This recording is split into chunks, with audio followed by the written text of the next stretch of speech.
का मतलब ये हो गया कि कहीं ना कहीं सोर्स और लिसनर का रजिस्ट्रेशन जो है वो मिसमैचिंग है, वो रजिस्ट्रेशन नहीं हुआ है ना। आप ही सोचो कि किस बटन पे क्लिक क्लिक करोगे ये एक्शन करेगा, ये कहाँ पर आपने कोड लिखा, अभी तो लिखा ही नहीं है ना। तो बस आपने लिसनर बना दिया। तो फिलहाल इतना तो क्लियर है ना, इसमें तो कोई दिक्कत नहीं है ना। तो अगर आपको इवेंट का कोड करना है, देखो इसको एकदम दिमाग में बैठाना है। और ये है जनरल कंसेप्ट। जनरल कंसेप्ट का मतलब ये चीज़ हर जगह इंप्लीमेंट होनी है। आगे चल के अगर आप कोई नया इवेंट करोगे है ना, तो उसके लिए कोई नया लिसनर ऐसे बनाना होगा, फिर उसके कॉल बैक मेथड को ओवरराइड करना होगा, देन उसके कॉल बैक मेथड में लॉजिक लिखना होगा, है ना। तो इवेंट हैंडलिंग का स्टेप है, स्टेप्स आप याद रखो। सबसे पहले सोर्स को क्रिएट करो। सोर्स मतलब ये हमारा डिजाइनिंग रेडी रखो, डिजाइनिंग में हमारा आईडी वाईडी दे के रखो उसको, है ना, आईडी दे के रखो। फिर उसके बाद लिसनर क्लास बना लो। लिसनर क्लास चाहे जैसे बनाओ आप, है ना, चाहे आप एनोनिमस बनाओ, इनर बनाओ, है ना, आउटर बनाओ। लिसनर क्लास बना के, लिसनर क्लास मतलब जो लिसनर इंटरफेस को इम्प्लीमेंट करे। अच्छा, लिसनर इंटरफेस कैसे आइडेंटिफाई करोगे कौन सा इम्प्लीमेंट हम करें? वो टाइप ऑफ इवेंट के अकॉर्डिंगली। इवेंट आपका कौन सा होना है? आपका ऑन क्लिक इवेंट होना है तो ऑन क्लिक लिसनर, है ना, या ऑन लॉन्ग क्लिक इवेंट होना है तो ऑन लॉन्ग क्लिक लिसनर। एक आइटम को सेलेक्ट करने के लिए इवेंट करना है तो ऑन आइटम सेलेक्टेड लिसनर, है ना। समझ में आ रहा है? तो इवेंट के अकॉर्डिंगली आपका लिसनर इंटरफेस बदलेगा। और हर लिसनर इंटरफेस के अंदर होते हैं कॉल बैक मेथड। उन कॉल बैक मेथड को आपको क्या करना है? Override. Call back method override करके उसके अंदर क्या लिखना है? Business logic. बिजनेस लॉजिक का मतलब कुछ भी, कोई हेलो वर्ड का प्रोग्राम, 2 नंबर के सम का प्रोग्राम, है ना, वेब सर्विस का प्रोग्राम, सर्वर से डेटा लाने का प्रोग्राम, कुछ भी हो सकता है। ठीक है। अब देखिए हमारी एप्लीकेशन फिलहाल अभी यहाँ पे लॉन्च हो गई है। शो डिस्प्ले नाम का मेथड है। शो पे क्लिक करा, कोई एक्शन हुआ, इवेंट हुआ, इवेंट हुआ। अरे क्यों नहीं हुआ? देखो ये इवेंट नहीं दिख रहा आपका, है। इवेंट जितने बार आप क्लिक कर रहे हो इसका देखो यहाँ पे चेंज नहीं हो रहा है, ये इवेंट हो रहा है, इवेंट हो रहा है, बट इवेंट हैंडलिंग नहीं हुई, है ना। इवेंट का होना मतलब ऑकरिंग समथिंग, तो ऑकरिंग समथिंग तो समथिंग तो हो ही रहा है, कुछ ना कुछ तो हो ही रहा है, बट उस इवेंट की ट्रैपिंग नहीं हुई, उस इवेंट की हैंडलिंग नहीं हुई। मतलब उस इवेंट के होने से कुछ हम एक्शन करना चाहते हैं वो नहीं हुआ। समझ में आ रहा है? तो उसको कैसे करोगे? उस इवेंट के होने से अगर कुछ एक्शन करना चाहते हो तो रजिस्ट्रेशन करो। रजिस्ट्रेशन करने के लिए पहले सोर्स और लिसनर के बीच में होगा। तो लिसनर तो हमारी ये क्लास है। अगर हम क्लास की बात करें तो क्लास का ऑब्जेक्ट हर जगह दिस के फॉर्म में होता है, आपको पता ही होगा। सेम क्लास का ऑब्जेक्ट, अगर मेन एक्टिविटी के ऑब्जेक्ट की बात करें तो मेन एक्टिविटी का ऑब्जेक्ट दिस के फॉर्म में रेडी है। तो दिस के फॉर्म में या क्लास तो रेडी है, बट रेडी क्या नहीं है? रेडी सोर्स नहीं है। तो इस एक्टिविटी क्लास में हमें सोर्स लेके आना है। क्या लेके आना है? सोर्स लेके आना है। अब इस करंट क्लास के अंदर सोर्स कहाँ से आए, कैसे आए बताओ? यस, आईडी को फैच कर लेंगे। बहुत इंपॉर्टेंट बात बताया आपने, आईडी को फैच कर लेंगे। अब एक्टिविटी की लाइफ साइकिल चलेगी। सबसे पहले कौन सा मेथड चलता है? On create method. On create पूरी लाइफ साइकिल में एक बार चलता है, बार बार तो चलता नहीं है। तो इसीलिए फैच का जो कोड होगा वो हम इसी के अंदर लिखेंगे। अच्छा, चलो बढ़िया, वेरी गुड।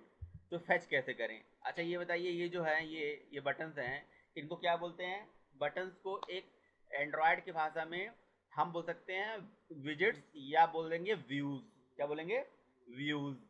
अच्छा, एंड्रॉयड ने कहा कि अगर आपके एंड्रॉयड के लेआउट के अंदर या कोई सी भी एक्सएमएल के अंदर कोई भी व्यूज है, उन व्यूज को अगर आपको गेट करना है तो एक हम मेथड देते हैं, एक्टिविटी क्लास का मेथड है ना। उस मेथड का नाम है फाइंड व्यूज बाई आईडी। समझ आ रहा है? बहुत आसान है, बहुत आसान सा मेथड है। ठीक है। ये बता रहा है कि ये मेथड करता क्या है कि find the view that was, है ना, identified by the Android ID XML attribute, है ना। तो find view by ID method क्या करता है? Find view by ID method किस क्लास का मेथड है? किस क्लास का मेथड है? एक्टिविटी क्लास का मेथड है यार। देखो ना, हमारी क्लास ने ऐप एक्टिविटी को एक्सटेंड कर रखा है कि नहीं, और उसने कहीं ना कहीं इंटरनली एक्टिविटी को एक्सटेंड कर रखा है। तो चाइल्ड जो है पेरेंट के मेथड को तो कॉल कर ही सकता है ना। तो इसीलिए हम यहाँ पे डायरेक्टिव मेथड चला रहे हैं। अगर आपको ये दिख नहीं कि ये मेथड किसका है, तो ये सेम क्लास का तो है नहीं।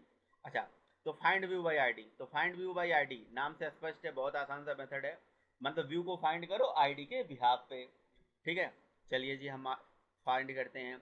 तो फाइंड कैसे करें? अब यहाँ पे क्वेश्चन है, हमें अगर एक्सएमएल के अंदर से कुछ भी चीज़ें निकालनी है तो इस एक्सएमएल के अंदर के सारे एट्रीब्यूट और सारी चीज़ों की इंफॉर्मेशन उठा के पार्स करके आर के अंदर पहुंचा दिया जाता है है ना। तो हम आर क्लास के पास जाएंगे, हम एज अ जावा प्रोग्रामर हमेशा आर के पास जाएंगे। आर के अंदर जाएंगे, लेआउट नाम की क्लास बनी होगी। मैंने आपको स्टार्टिंग में बताया था कि जितने भी हमारे फोल्डर्स यहाँ पे दिख रहे हैं, सारे फोल्डर्स के लिए कहीं ना कहीं आर के अंदर एक क्लास बनी होती है।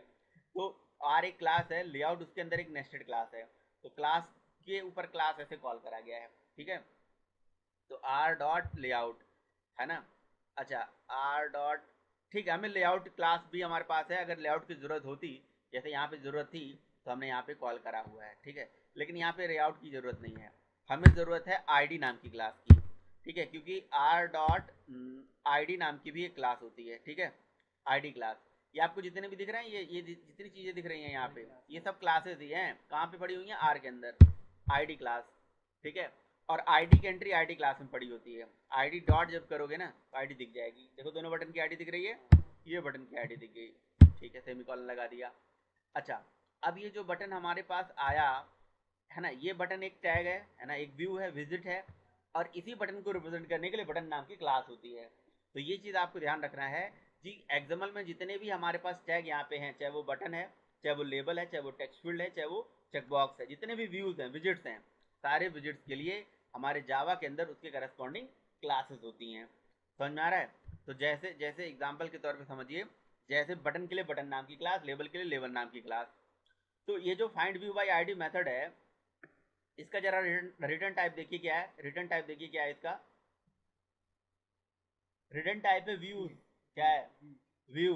व्यू एक पेरेंट क्लास है, और व्यू की चाइल्ड क्लासेस हमारे पास कौन सी हैं? Button, label, text field, checkbox, layout, सब बटन उसकी चाइल्ड क्लासेस हैं। तो find view by ID, find view by ID method क्या करता है? व्यू रिटर्न करता है। तो हमें तो पता ही है ना कि ये बटन व्यू है ना।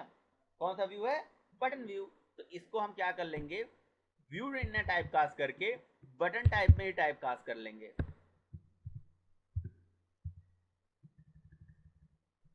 ठीक है, ये बटन टाइप में हमने टाइप कास्ट कर लिया, ये हमारा आ गया बटन V1।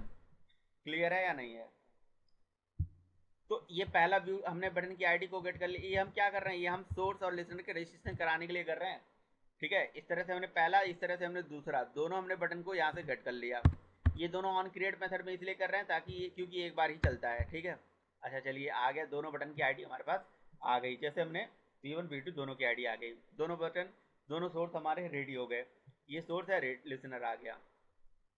अब दोनों के बीच के रजिस्ट्रेशन के लिए मैंने आपको स्टार्टिंग में बताया था कि रजिस्ट्रेशन के लिए जो मेथड होता है उनका नाम क्या होता है? ऐसे होता है, जैसे सेट, सेट करके होता है। जैसे यहाँ ऑन क्लिक लिसनर है तो सेट ऑन क्लिक लिसनर। कल को मान लो ऑन आइटम सेलेक्टेड लिसनर होगा तो set on item selected listener, ऐसे करके होता है। और ये मेथड सोर्स के पास पड़ा होता है। तो बस आप लिखना है v1 डॉट सेट, ठीक है, ये लगाना है। और कौन सा लिसनर हमारा? On click. तो रजिस्ट्रेशन वाले मेथड का नाम क्या है? सेट ऑन क्लिक लिसनर, बस ये लिख देना है। और इसमें क्या पास कर देना है? दिस। तो ये जो लाइन है, this is the registration between source and listener, बहुत इंपॉर्टेंट पॉइंट है, ठीक है। समझ में आ रहा है? तो ये चीज आपको हर जगह करना है। बस यहाँ पे एक जनरल कंसेप्ट यही है कि यहाँ पे मैं कौन सा एग्जाम्पल कर रहा हूँ ऑन क्लिक के लिए, तो ये चीजें सबके लिए इंप्लीमेंट होगी। जितने भी इवेंट्स होते हैं, जितने भी टाइप के इवेंट होते हैं, चाहे वो कोई भी इवेंट होगा, समझ में आ रहा है? चाहे जीपीएस के लिए इवेंट अगर होगा तो उसके लिए भी जो लिसनर होगा सेट ऑन जीपीएस लिसनर होगा। समझ में आ रहा है? एबीसीडी होगा तो एबीसीडी लिसनर होगा। तो देखो ये हो गया सोर्स बटन। तो सोर्स के पास ये मेथड था और इसने लिसनर का ऑब्जेक्ट इसके अंदर पहुंचा दिया। तो इस सोर्स को पता चल गया कि मुझे इस लिसनर क्लास के अंदर जाना है और ये मेथड कॉल करना है। समझ में आ रहा है? तो ये तो पहले वाले बटन को पता चल गया ना, दूसरे वाले बटन को नहीं पता चला ना। तो जितने भी मेथड होंगे, सारे मेथड का ऐसे रजिस्ट्रेशन होना जरूरी है। ऐसे नहीं है कि एक का होना जरूरी, एक के होने से फायदा हो जाएगा। समझ में आ रहा है? अब बटन पे यहाँ पे आप इसे चला लीजिए, सेव भी कर लीजिए। बताइए कोई कंफ्यूजन है तो।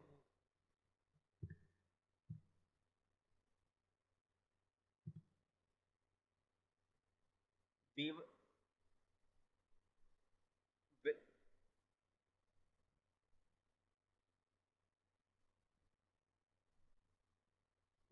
हाँ जी,